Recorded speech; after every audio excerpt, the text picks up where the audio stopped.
Year 3. This is lesson number 1 of English for week 2 in term 6. So we have been learning about France and Paris, and in our lessons this week we're going to base our learning on a different book called Crepes by Suzette. So crepes are a type of food that are common in France. You can get them here as well. They're a bit like pancakes, just slightly different. So I'm going to try again to read you a story and make sure that you can see the pictures as well, the illustrations. So here's Suzette's crepes. It's morning and Suzette is mixing a big batch of batter. She's getting ready to make her special kind of pancakes called crepes in French. She cooks and sells them ready to eat from her street cart, which she takes all over the city of Paris.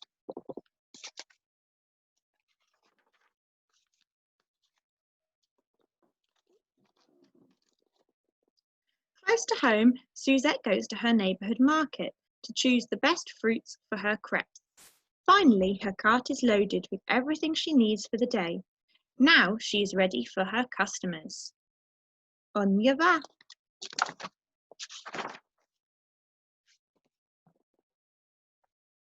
Suzette's friend the postman greets her. Bonjour! He stops for a chat and a morning treat. She will make him a tasty hot crepe filled with fresh raspberries, his favourite. He is her first customer of the day.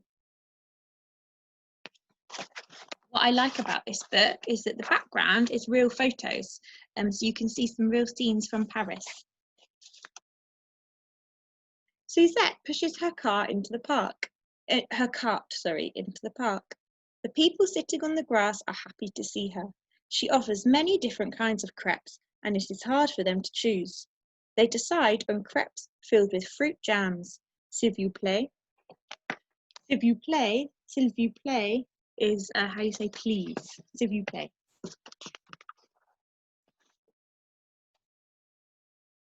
A child has just fallen down and his mother is comforting him. How about a crepe with banana? Oui. Oui means yes. Suzette pours the creamy batter onto her hot griddle and smooths it out into a thin, perfectly round pancake. The boy feels much better already.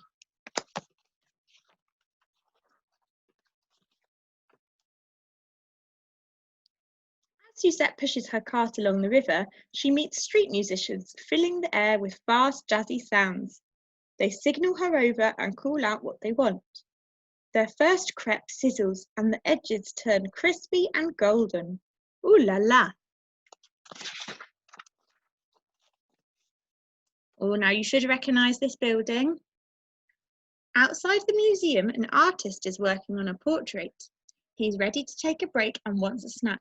Tout de suite. At just the right moment, Suzette flips the crepe over with her long spatula. That's the Louvre Museum.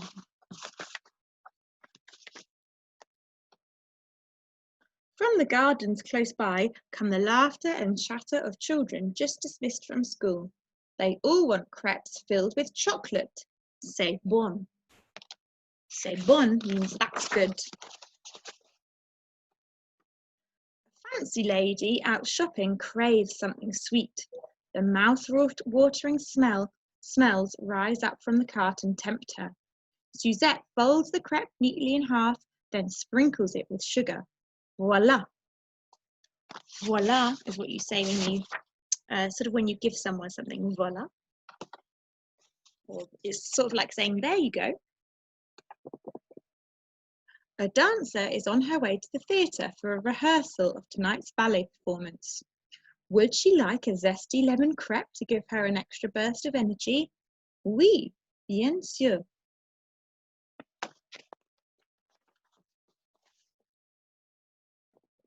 Suzette has many customers by the carousels, and she quickly cooks one crepe after another.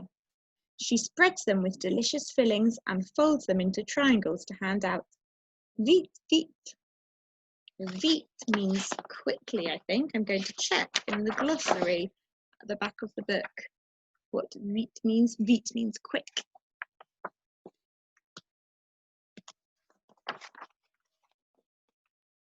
Oh, you can see a famous landmark here. Suzette makes a crepe for her last customers, the honeymooners, to share. She hands it to them, wrapped in paper, warm and sweet. They thank her together. Merci beaucoup. That means thank you very much. By the end of the day, Suzette is tired. She has had many customers. After so much hard work, it's time to go home. But she'll be back with her street cart and more delicious crepes tomorrow. Au revoir. And here she's given all the little animals a crepe. And you know that au revoir means goodbye. Bien sûr, I said in that story, it means of course. Bien sûr, bon appétit, enjoy your meal. Bon appétit. I'm just seeing if there's any other phrase that I said. Ooh la la is like saying wow, ooh la la. And on y va means let's go. And the way I'm figuring that out is at the back of the book, there is something called a glossary, which tells me, it lists the word in French, and then here it gives me the meaning in English, so I can figure out what those words mean. Right, what I would like you to do today is to make a poster for Suzette's crepe shop. So you're going to make an advertising poster. So let me just share my screen onto, here we go, my PowerPoint. So in an advertising poster, you're going to need to include certain information. You're going to need to include the name of the shop, so it's Crepes by Suzette. You're going to need to tempt people somehow. You're going to need to have to tell them something that's going to make them really want to come and buy a crepe from you. You could use some adjectives to do that. So certain descriptive words to describe the crepes. You might want to list some of the flavours that people can have, some of the fillings that people can have in their crepes. And if you listen again to the story, then you can take inspiration from the different characters in the book and what they ordered. You're going to need to include the cost of the crepes, and in France they don't have pounds, they have euros. I'm just looking whether I have the euro on my laptop. I don't, but if you Google euros or ask the adults that you live with to help you, they can help you with that. So don't use the pound symbol, use the euro symbol. That is the currency that people use in France. And you're going to want to include pictures. So have a look at these posters I've put on the PowerPoint. They give you some ideas.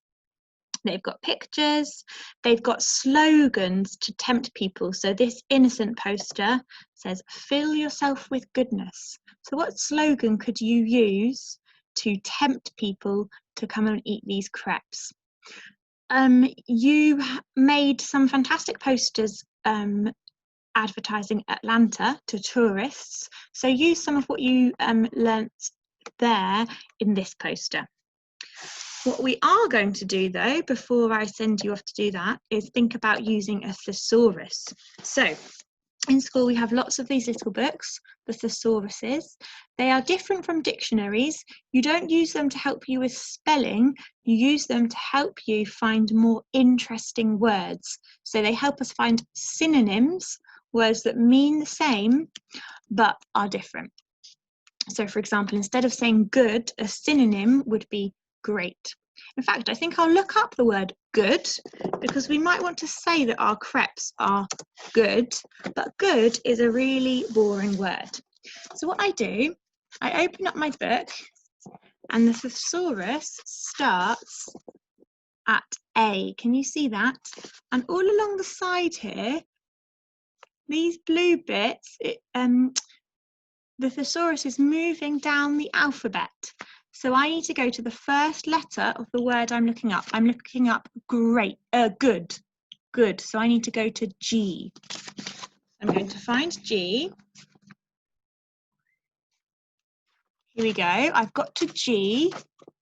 You can see that. Now I need to find the word good.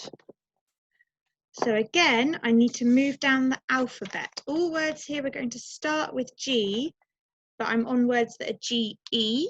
So that's not, E comes before O, doesn't it? I need to keep going for G-O. Here we go, now I'm on G-O. Here we go, now I'm on good. So I'm going to tell you what words the thesaurus gives me.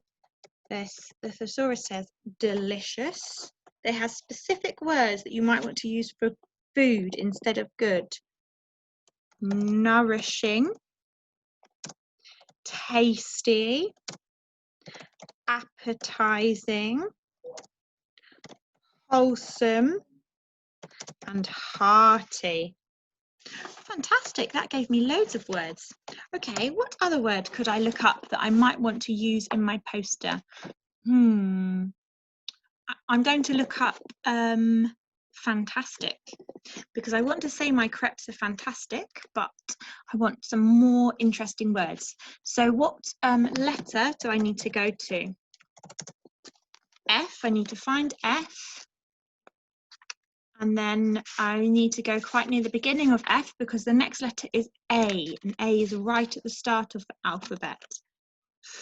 Fan, F-A-N.